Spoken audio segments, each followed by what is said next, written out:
सभी को मेरा नमस्कार।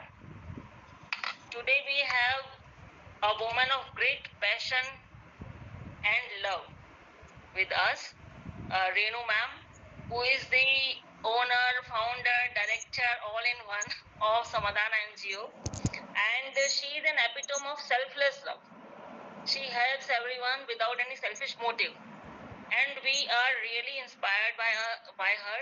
Whenever we feel disheartened, whenever we feel disappointed, we always go to meet her and get a tablet or capsule of motivation and inspiration to keep our lives moving. तो जो काम ma'am कर रही हैं वो शायद ही बहुत कम लोग कर पाते हैं। मतलब I have never ever seen such a woman इतनी स्ट्रॉन्ग, इतनी इंस्पिरेटिव, इतनी मोटिवेटिव कि मैं दंग रह जाती हूँ कि from where does she get so much energy. सुबह से लेके शाम तक और शाम से लेके रात तक वो डोज पर रहती हैं अपने, और कभी भी किसी के लिए भी अनअवेलेबल नहीं होती। तो मैम को मैं इतना ज्यादा, मतलब she is an ideal for me and I am grateful to her because she has supported me always. I love you ma'am so much. So with these words only I would like to invite you to start the session of today. Ma'am, we all welcome you. सभी को नमस्कार, अभिनंदन मेरा। मैं advocate Renu D Singh तहे दिल से, from my core of my heart, मैं सबसे पहले इस ग्रुप की जो रौनक है और इंस्पिरेशन है, दो लेडीज जिनको मैं अपनी बिटिया बोलती हूँ, बेटियां बोलती हूँ। एक प्रीति सिंह, प्रीति आपके लिए बहुत सारे कॉम्प्लीमेंट्स, और दूसरी है मेरी एक बहुत डेडिकेटेड वॉलंटियर मनु शिवराम। तो आप तो मेरा विशेष अभिनंदन। और बाकी बात है कि केवी की जितने भी टीचर्स आज इस हमारी एपिसोड में आई है, बात करने इस मीटिंग में आई हुई है, उनको इसलिए नमस्कार, अभिनंदन कि उन्होंने ये साबित कर दिया, ये प्रमाणित कर दिया कि they are concern with gender issues. और कहते भी हैं कि जो यज्ञ में पहले आ जाता है, सबसे पहले आ जाता है, दरअसल यज्ञवान वही होता है। प्रसाद के टाइम जब प्रसाद बंटना शुरू होता है, उस समय तो फिर बहुत सारे लोग आ जाते हैं जिनको यज्ञ में भरोसा होता है या नहीं होता है, प्रसाद खाने तो सभी आते हैं। तो दोनों के लिए वेलकम रखना चाहिए, क्योंकि प्रसाद जितना बंटता है पुण्य उतना मिलता है ना। तो जो लोग नहीं है उनको भी हमारा अभिनंदन, क्योंकि सबसे बड़ी बात ये है कि जब आप लोगों ने ये डिसाइड किया कि आप एक केवी टीचर्स का ग्रुप बनाएंगी, तो मुझे एक बात की इसलिए खुशी हुई कि कोई भी कार्य, any big noble task, when it is done with so much of commitment, conviction and with so much of selfless reasons, तो वो सफल अवश्य होता है। और आपने इतनी सारी बातें कही प्रीति, मैं यही कहूंगी कि जब आप खुद अच्छे होते हो तो आपको दुनिया में अच्छी चीजें भी दिखती हैं और अच्छे लोग भी मिलते हैं। तो मुझे आप मिली, ये आपकी अच्छाई भी है, और कहीं ना कहीं हम लोगों का जो कॉमन, जो हमारा एक मोटिव रहता है हमेशा कि महिलाओं का सशक्तिकरण कैसे किया जाए, तो उस कॉमन कॉज के कारण भी हम लोग इकट्ठे हैं। और धन्यवाद देना चाहूंगी आपको कि आपने मुझे अपने इस ग्रुप में आज इनवाइट किया, आमंत्रित किया। और मुझे तो लगता ही नहीं कि ये आपका ग्रुप है, मुझे लगता है मेरा ही ग्रुप है। मैम आप ही का है बिल्कुल, और आप धन्यवाद मत कहिए, ये मुझे अच्छा नहीं लगेगा बिल्कुल भी। मैं आपकी आभारी हूँ कि आपने अपने व्यस्त समय में से आज हमारे लिए थोड़ा टाइम स्पेयर किया है, और बहुत कुछ देती हूँ और धन्यवाद बोलती हूँ, साधुवाद, और आई लव यू ऑल। बहुत अच्छा आपने ये किया। और आज खास तौर पे हम कानून पे इसलिए बात करेंगे कि ऐसा भी कहते हैं, मैंने अपने जीवन में देखा है और सत्य देखा है कि whenever there is a big idea, great idea, जब आपके से कोई बहुत ग्रेट आइडिया होता है, तो वो idea is always destined to become the reality. आपका आइडिया ग्रेट है और आपने जो सोचा है वो रियलिटी बन के रहेगा, और बन चुका है। अगर आप लोग सब एक प्लेटफॉर्म पे आ चुके हैं तो ये अपने आप में एक बहुत बड़ी उपलब्धि है, बहुत बड़ा अचीवमेंट है। और श्रेय आप में से हर उस व्यक्ति को जाना चाहिए जिसने कभी इस आइडिया के विषय में सोचा और इस आइडिया को और स्ट्रॉन्ग बनाया। तो आपकी और मनु शिवरान की तो मैं जानती हूँ कमिटमेंट, क्योंकि आप लोग हमेशा समाधान की कॉज से जुड़े रहे हैं। तो मुझे कोई इसमें संदेह नहीं कि ये आइडिया बहुत आगे तक जाएगा और जो महिलाएं, जो टीचर्स, जो शिक्षिकाएं इस ग्रुप में जुड़ेंगी, डेफिनेटली उनकी लाइफ में बदलाव आएगा। यही कहना चाहती हूँ और आप शुरू कर सकती हैं मुझे प्रश्न पूछ के। आप लोग क्या जानना चाहती हैं कानून के विषय में, जेंडर लॉस के विषय में क्या जानना चाहते हैं? मैम थोड़ा सा पहले आप अगर पॉसिबल हो तो थोड़ा सा संक्षिप्त में जो भी हैरेसमेंट से रिलेटेड नियम है या कानून है वो अगर एक्सप्लेन कर देंगे तो सबको बहुत लाभ मिलेगा उससे। बिल्कुल। अभी रिसेंटली मैं G20 का civil 20 gender equality and disability के ऊपर उत्तराखंड को प्रेजेंट कर रही थी। C20 सिविल 20 के मंच पर उड़ीसा में हमारी इंटरनेशनल समिट थी। मैं 3 दिन वहीं पर थी दरअसल, अभी जस्ट 1-2 दिन पहले लौटी हूँ वापस। तो वहां पर एक चीज बहुत ही अच्छी लगी मुझे कि आज when we talk about gender, जब हम जेंडर की बात करते हैं, जेंडर इक्वलिटी की बात करते हैं, तो इवन पुरुष भी उतने ही ध्यान से, उतना ही सीरियस इन चीजों को ले रहे हैं। तो ये एक चेंज देखा मैंने। एक पैराडाइम शिफ्ट भी ये भी देखा कि पहले जो महिलाएं जेंडर की बात करने पे कहती थी कि अरे हमें नहीं सुनना, आज वो महिलाएं भी जेंडर इक्वलिटी के बारे में बहुत सीरियस सोचने लगी हैं। प्रीति, जैसे कि आपने कहा कि मैं सबसे पहले हरासमेंट के बारे में बात करूं, तो उससे पहले बड़ा जरूरी है कि हम ये जानें कि आज क्यों जरूरी हो चुका है हमें जेंडर के विषय में, जेंडर बेस्ड वायलेंस के विषय में क्यों हर महिला को ये जानना क्यों जरूरी है। इसलिए जरूरी है कि हमारे जो संविधान है उसमें आर्टिकल 15 में कहा गया है कि कानून के समक्ष हम सभी बराबर हैं। जेंडर, कास्ट, कलर, ये सारी चीज जो है बिल्कुल नहीं बीच में आती है और हम सब बराबर हैं, यानी कि हम चाहे किसी भी जेंडर से हो। और ये भी है कि जेंडर सिर्फ महिला और पुरुष नहीं है। आप भी जानती हैं कि आज जेंडर बहुत सारे हो चुके हैं, उससे ज्यादा हो चुके हैं, और LGBTQ भी उतना ही इम्पोर्टेंट और इंटीग्रल हिस्सा हमारे समाज का हो चुके हैं जितना कि पुरुष और महिला। तो जेंडर बहुत जरूरी है। आती है बात के gender based violence. Gender based violence जो है, जिसमें बहुत सारी चीजें आती हैं, जिसमें डोमेस्टिक वायलेंस आती है, जिसमें वायलेंस एट वर्क प्लेस आती है, हरासमेंट एट वर्क प्लेस आता है। आज जिस युग में हम लोग हैं, पिछले समझिए आप करीबन 50 सालों में जो एक चीज हुई कि महिला अपनी घर गृहस्थी चौकी चूल्हे से बाहर निकली and she is now also working as a professional, field में आई और अलग अलग प्रोफेशंस में उसने अपने आप को स्थापित किया। So this is also true कि आज से 20-25 साल पहले जो सिचुएशंस थी और आज जो सिचुएशंस हैं बहुत अलग हैं। उस समय जेंडर बेस्ड वायलेंस का या जेंडर हरासमेंट का क्या स्वरूप होता था और आज क्या स्वरूप है, इसमें बहुत बड़े बदलाव आए हैं। चीजें कॉम्प्लेक्स हो गई हैं, लेकिन वहीं ये भी कहना चाहूंगी कि सोशल मीडिया के आ जाने से आज वुमेन की जो वॉइस है फॉर रेड्रेसल, वो जब रेड्रेसल चाहती है तो उसको रेड्रेसल मिलता है। मैं समाधान हेल्पलाइन में हूँ और मुझे दिन भर में कम से कम 25-30 ऐसी कॉल्स आती हैं जिसमें महिला कानून भी पूछती है और ये भी कहती है कि मैं पहला स्टेप कैसे लूं। Harassment against gender, gender harassment सिर्फ घर में ही नहीं है, समाज में बाहर भी है, कार्यस्थान पर भी है। और कार्यस्थान का जो हरासमेंट होता है वो महिला की प्रोडक्टिविटी, उसकी वेलनेस पे बहुत बुरा प्रभाव डालता है, ये तो आप सभी जानती हैं। तो हमारे एक कानून आया बन करके 2013 का, पॉश का कानून है। इसमें कहा गया कि प्रोटेक्शन भी, ये जो कानून है ये प्रोटेक्टिव कानून है, ये प्रिवेंटिव भी है।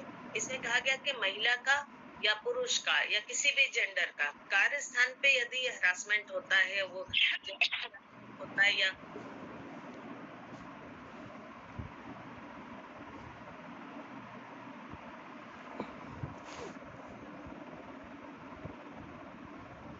सेक्सुअल हरासमेंट, दोनों ही चीजों को इसमें देखा गया। और एट द सेम टाइम ये पनिटिव भी है, यानी कि इसमें पनिशमेंट भी है। सिद्ध हो जाने पर किसी का दोष, ऑफेंस सिद्ध हो जाने पर इसमें प्यूनिटी भी होती है, यानी कि पनिशमेंट, दंड भी इसमें निर्धारित किया जा सकता है। तो इस कानून के विषय में बात कर लेते हैं, क्योंकि देखिए सबसे पहले तो कार्यस्थान की हिंसा एक ऐसी हिंसा है कि जब ये कानून नहीं था और जब कोई महिला शिकायत करती थी कि आज मेरे वर्क प्लेस पे मेरे साथ ऐसा हो गया, या किसी ने मुझे इस तरह से प्रताड़ित किया, या मेरा अपमान किया, या मुझे सेक्सुअल ऑफेंड किया, हरास किया, तो अक्सर घर में जो प्रतिक्रिया मिलती थी महिला को, वो ये मिलती थी, अगर पेरेंट्स के साथ रहती थी तो पेरेंट्स कहते थे कोई जरूरत नहीं है तुम्हें अब वहां पे नौकरी करने की, छोड़ दो नौकरी। या पति के साथ काम करती रहती थी तो पति कहता था क्या मेरी तनख्वाह से पूरा नहीं पड़ता जो तुमको वहां अपनी बेइज्जतियां कराने जाना है, और मैं दूंगा तुम्हें तुम्हारे तनख्वाह के पैसे, छोड़ दो नौकरी। तो सीधे सीधे एक महिला को एक बिल्कुल ऑब्जेक्ट समझ करके, कमोडिटी समझ करके ट्रीट किया जाता था, जैसे उसकी अस्मिता को इसमें कुछ हुआ ही नहीं, जैसे उनके लिए बस एक हाँ ठीक है छेड़ दिया, हम सारी दुनिया को सुधार नहीं सकते, तुम काम छोड़ दो। तो चीजें बदली। एक केस है विशाखा, जिसको सुप्रीम कोर्ट ने, जिसके बाद ये डायरेक्टिव्स दिए कि अब ये कानून बन करके आने चाहिए। इसके अलावा बहुत सारे इंटरनेशनल प्रोटोकॉल्स भी रही, और इन इंटरनेशनल प्रोटोकॉल्स को हमारे देश ने जब और भी कई देशों ने उसको साइन किया, उसको रेटिफाई किया, तो ये हमारे कानून का हिस्सा भी बने। कानून का हिस्सा बनने में देर बेशक लगी, लेकिन कानून बहुत स्ट्रॉन्ग बन करके आया। इस कानून को पॉश का कानून कहते हैं हम लोग, पॉश लॉ भी कहते हैं, और ये मैंडेटरी है कि जहां पर भी एक भी महिला कहीं पर यदि कार्य कर रही है, चाहे वो कंपनी है, चाहे संस्थान है, स्कूल है, कॉलेज, फैक्ट्री, हॉस्पिटल्स, एनीवेयर, जहां पे भी एक भी महिला अगर कार्य कर रही है तो इस कानून के तहत वहां पर आईसीसी यानी कि इंटरनल कंप्लेंट कमेटी का गठन किया जाता है।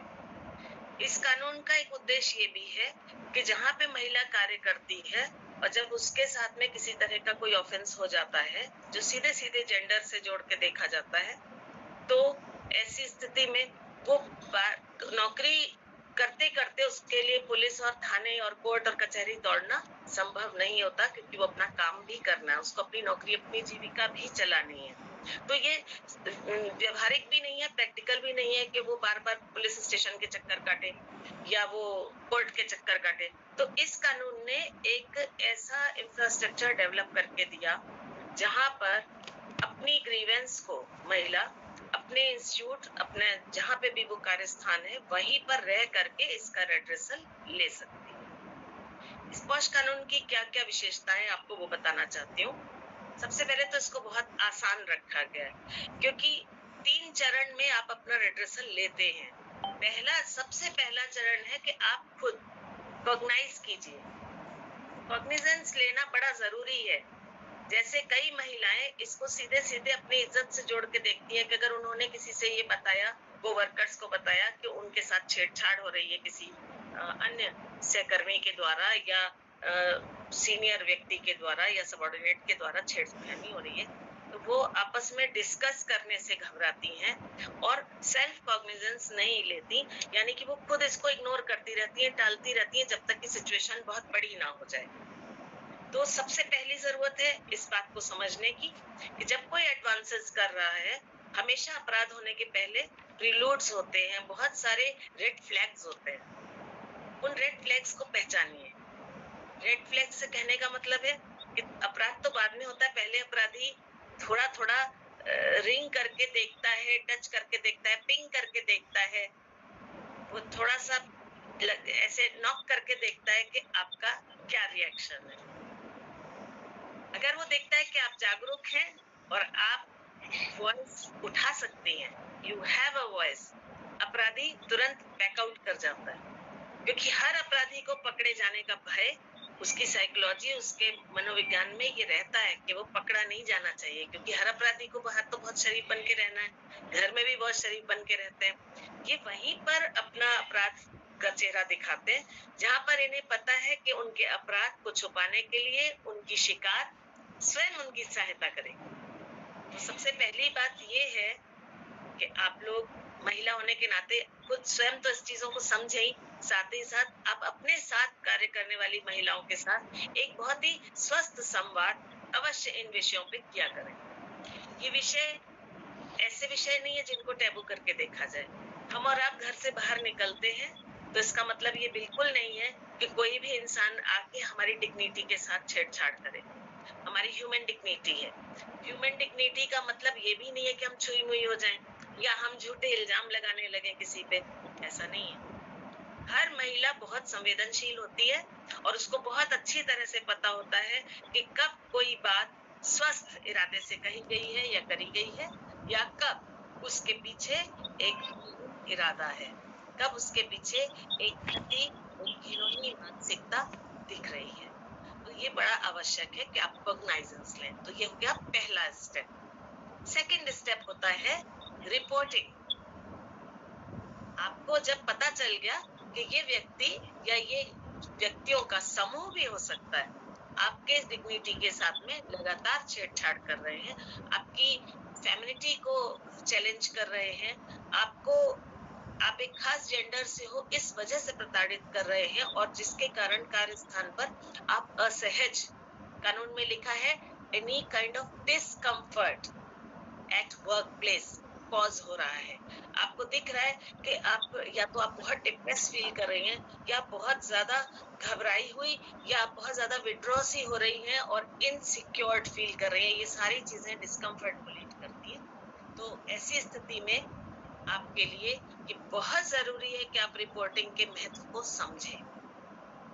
अपने अपने ऑर्गेनाइजेशन में रहते हुए, अपनी वर्क प्लेस पे रहते हुए, अपने कार्यालय में काम करते हुए सबसे जरूरी ये है कि इस बात को एश्योर कीजिए कि इस कानून के तहत आप लोगों की इंटरनल कंप्लेंट कमेटी का गठन हो चुका है। यदि नहीं हुआ है तो कराइए, और यदि हो चुका है तो उसके विषय में संपूर्ण जानकारियां पटल के ऊपर एक ऐसी जगह जैसे कि लॉबी हो गई या एंट्रेंस हो गई ऑफिस की, वहां पर, या अगर स्कूल कॉलेज है तो स्टाफ रूम में भी लगाई जा सकती है पटल पर सब जानकारियां। कौन चेयरपर्सन है, इस आईसीसी का एक चेयरपर्सन होता है, इसमें 5 सदस्य होते हैं। जो सबसे सीनियर होता है ऑर्गेनाइजेशन का चेयरपर्सन, वो ही हो सकता है। इसके अलावा 3 और लोग होते हैं उसी ऑर्गेनाइजेशन से, जिनके बारे में, जिन पर लोग विश्वास करते हैं, या सभी लोग जिनका सम्मान करते हैं, जिनका एक अच्छा ट्रैक रिकॉर्ड है, एक अच्छा इंसान है। इसके अतिरिक्त किसी भी एक बाहरी एक्सटर्नल एनजीओ से कोई एक व्यक्ति मेरे जैसा उसका सदस्य मेंबर हो सकता है। और उसको एक्सटर्नल मेंबर को रखना इसलिए जरूरी होता है जिससे कि यदि ऑर्गेनाइजेशन के अंदर सब अगर एक साथ मिल जाएं और कॉन्स्पिरेसी करें और पीड़िता को न्याय ना दें, तो कम से कम एक व्यक्ति जो बाहर बैठा हुआ है, बाहर से आया हुआ है, वो किसी से प्रभावित ना हो और पीड़िता को न्याय दिलाने में वो अपना पूरा योगदान दे। तो इसमें इस तरीके से इसमें 5 लोग होते हैं। आप पता कीजिएगा, आपके ऑर्गेनाइजेशन में अवश्य होगा। ये सब जगह है। अब तो सब लोग समझ भी रहे हैं और सब लोग संवेदनशील होने के साथ साथ अब सम्मान भी करते हैं। इसके जब शुरुआत में जब ये समितियों का, कमेटीज का गठन होता था, आईसीसी बनती थी, तो जो पुरुष सहकर्मी होते थे वो बहुत असुरक्षित हो जाते थे। उन्हें बहुत डर लगने लगता था। उन्हें लगता